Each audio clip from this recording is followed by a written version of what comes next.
Welcome back to the Action Bible Audio Companion and Narration by MC Brown, Part 25.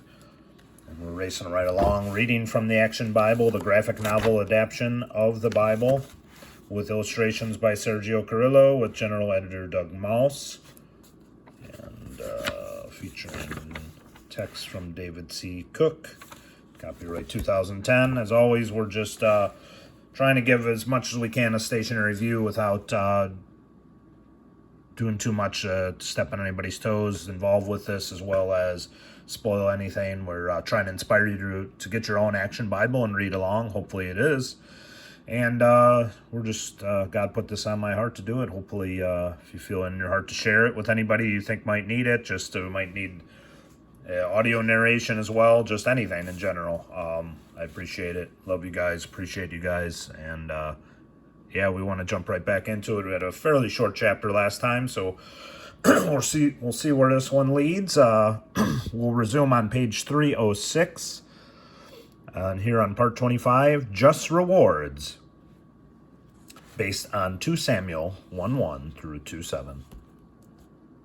The books of 2 Samuel and 1 Chronicles record the same period of history, the reign of David, Israel's greatest king. 2 Samuel is the original history as written down by the prophets, while 1 Chronicles fills in gaps from the perspective of the priests. Still in exile, David always thinks about Saul and Jonathan. He wonders how their battle with the Philistines turned out.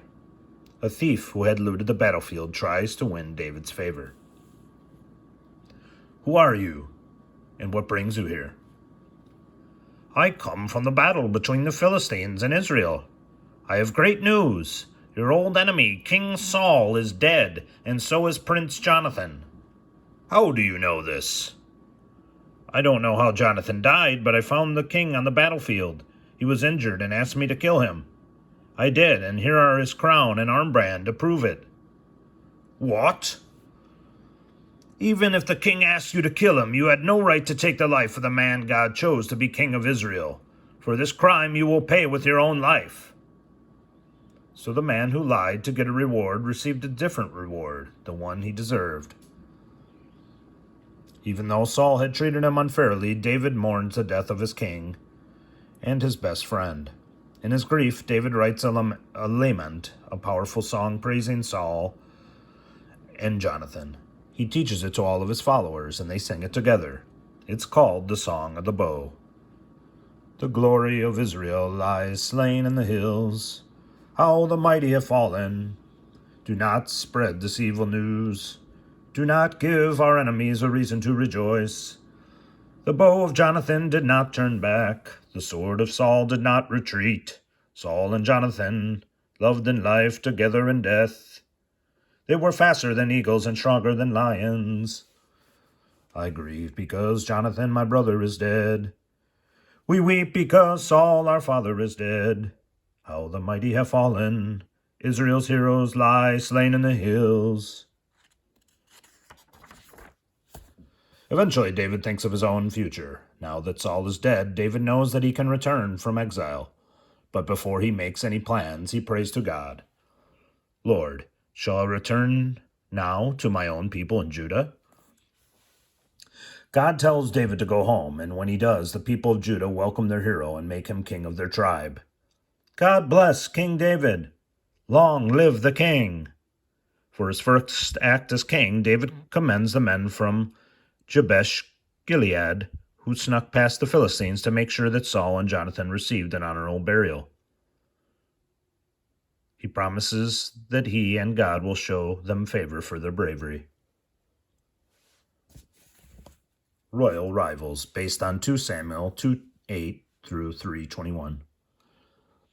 Now that King Saul is dead, David is made king of his own tribe of Judah. But trouble brews across the Jordan River. Saul's most powerful general, Abner, declares that Saul's youngest son, Ishbosheth, is king over all the other tribes of Israel. But the crafty general knows that Ishbosheth is so weak that Abner himself will always be the real power behind the throne. But will the people support me, Abner? David has many loyal followers. That's why we must wipe him out right now. If we wait, he will be strong enough to take your kingdom from you. Without wasting any time, Abner marshals what is left of Saul's army and rides against Joab and David's forces. In turn, Joab rallies David's men and meets Abner's army at the pool of Gibeon. For a moment, the two armies face each other. Uncertain what to do against their own countrymen, the first blow in this battle will mark the beginning of a civil war. When he sees David's forces, Abner knows it will be a tough fight, so he takes a cue from an old enemy, Goliath, and challenges Joab to select champions for combat. Come, Joab! We both want to spare our men's lives. After all, we're all sons of Jacob, related by blood and by God. You choose 12 men, and I'll choose 12 men. Let them fight, and the victor can claim the victory. The 24 champions fight, but they are so evenly matched that they will kill each other to a man. In the fierce battle that follows, Abner's army is pushed back. Run! Joab grabs his brother, Asahel. Quickly, if we can kill Abner, all resistance to David will disappear. David's nephew focuses his pursuit on Abner. Go back, Asahel. I know your brother Joab. I don't want to have to kill you. No, I will not let you get away. Knowing he can outrun the younger man, Abner stops suddenly and plants a spear in the ground. Asahel is running so quickly that he can't stop in time and is killed. The battle is a victory for David's men. They kill 360 of Abner's forces and lose only 20 soldiers themselves, including Asahel. But when Joab learns of his brother's death, he is filled with grief and the need for revenge.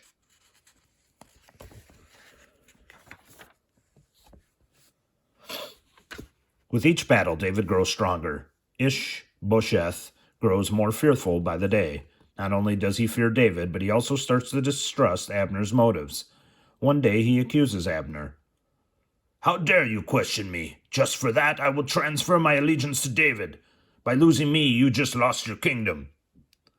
Abner had realized that David would eventually defeat Ishbosheth. He wanted to switch his loyalties anyway, and this gives him just the excuse.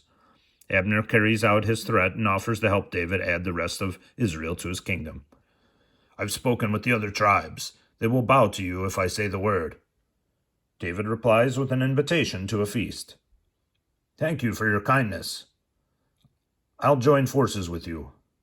You, my lord, will reign over all Israel.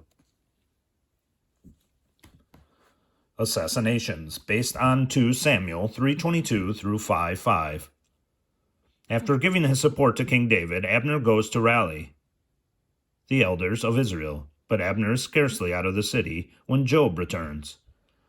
Abner just left. David had a big feast for him. Abner was here, and David let him go? Angrily, Joab rushes to see David. Don't you know that Abner came here as a spy? To find out your strength? And he killed my brother, your own nephew. David refuses to listen, and in a rage, Joab storms out.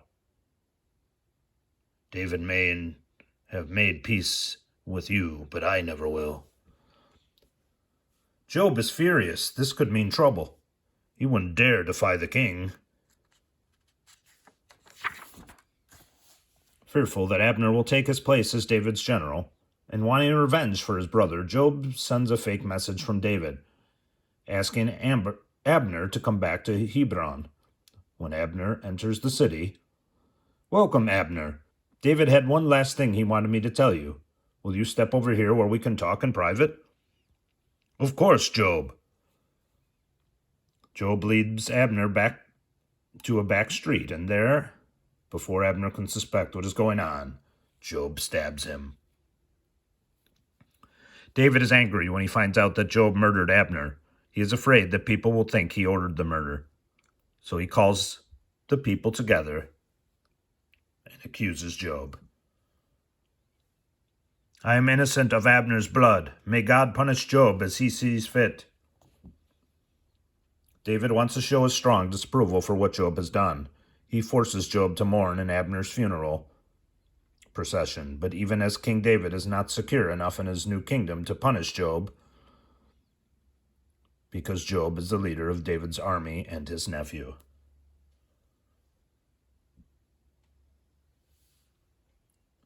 David mourns the death of Abner, but Abner's master, King Ishbosheth, quakes with fright. What horrible news! Without Abner, how can I hold the throne? King Ishbosheth's fears are well grounded, for even as he receives the news of Abner's death, 2 of his own army officers are asking the same question. Now that Abner is dead, what's to stop David from defeating our army and killing Ishbosheth? Yes, we're fighting for the losing side, but what if we do David a favor? The 2 men murder their own king, then report to David, hoping to be rewarded. Will people never learn? The Lord does not reward those who commit murder.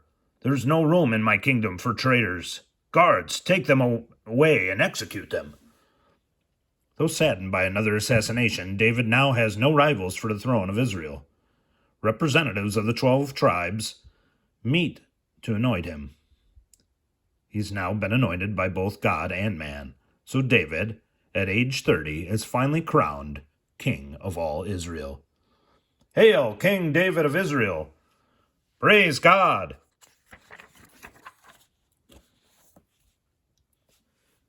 God's new capital, based on 2 Samuel 5, 6 through 10, 1 Chronicles 11, 4 through 9. As king of all Israel, David decides to set up a new capital city in Jerusalem. The good news: Jerusalem is on the border between Israel and Judah, so David won't show favoritism by living there. The bad news: it's already inhabited by enemies of Israel, and no one has ever been able to conquer it. Even if we were lame and blind, we could defend the city from the likes of you. Whoever can capture this city will be the commander of all my armies. Deal. That night, Job and some of his men find the waterway that leads out of the back of the city. Yuck! Crawling through the sewers will be unclean for a month after this. We have no choice. The outside defenses are impregnable. Jerusalem must be taken from within. Surprised by the sudden appearance of David's men, the guards are quickly overcome. Give the order to open the gates or die! The terrified officer shouts the order. The huge gates swing open, and David's army charges through Jerusalem. Is now his, and almost without a fight.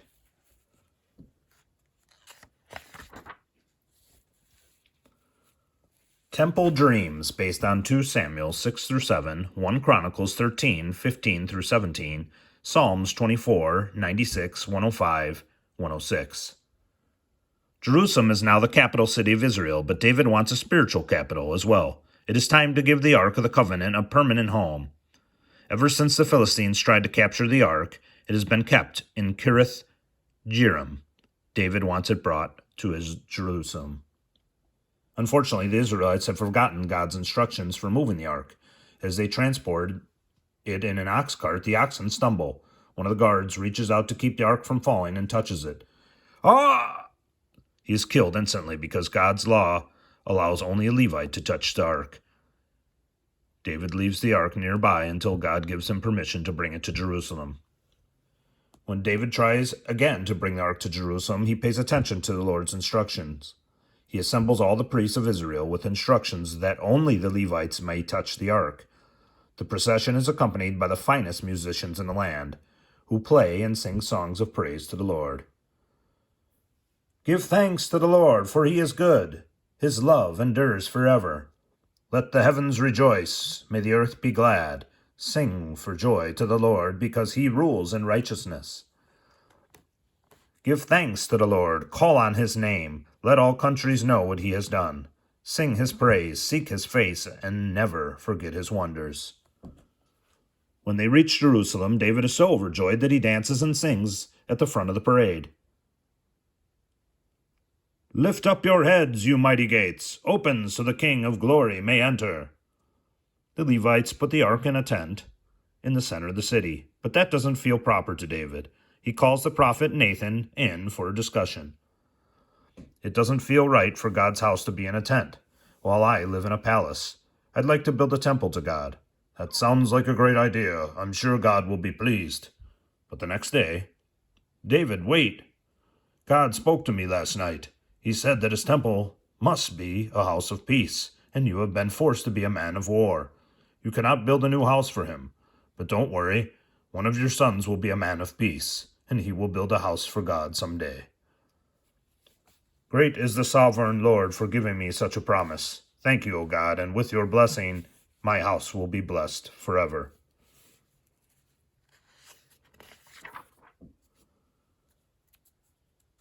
All right, I think that's where we'll stop here on 320, finishing up after page 319. When we resume 320, it'll be David's sin based on 2 Samuel. Thank you guys all for watching, listening. As always, God bless you guys. Appreciate you guys. Please share, like this video, subscribe if you feel it on your heart, and share it to anybody you know that may be looking for the word of the Lord in their life. As we race along here towards 750 pages, we're almost halfway through. This being the 25th part. Maybe we'll finish a little shorter parts than I thought, but definitely as the New Year races on, definitely feel blessed to be able to be here and reading and narrating with you guys. I apologize for any mispronunciation, slow and stumbling, and some of the passages on there as I read with a little bit of strained eyes. Sometimes I miss a comma or period, so I apologize for that. Definitely, hopefully I can get a little bit better. I know I've done that a few times. So, yes, so appreciate you guys. When we resume again, we will be on 320 for part 26, David's Sin. We'll see you guys next time, and appreciate you guys. Love you guys, and see you in the next one.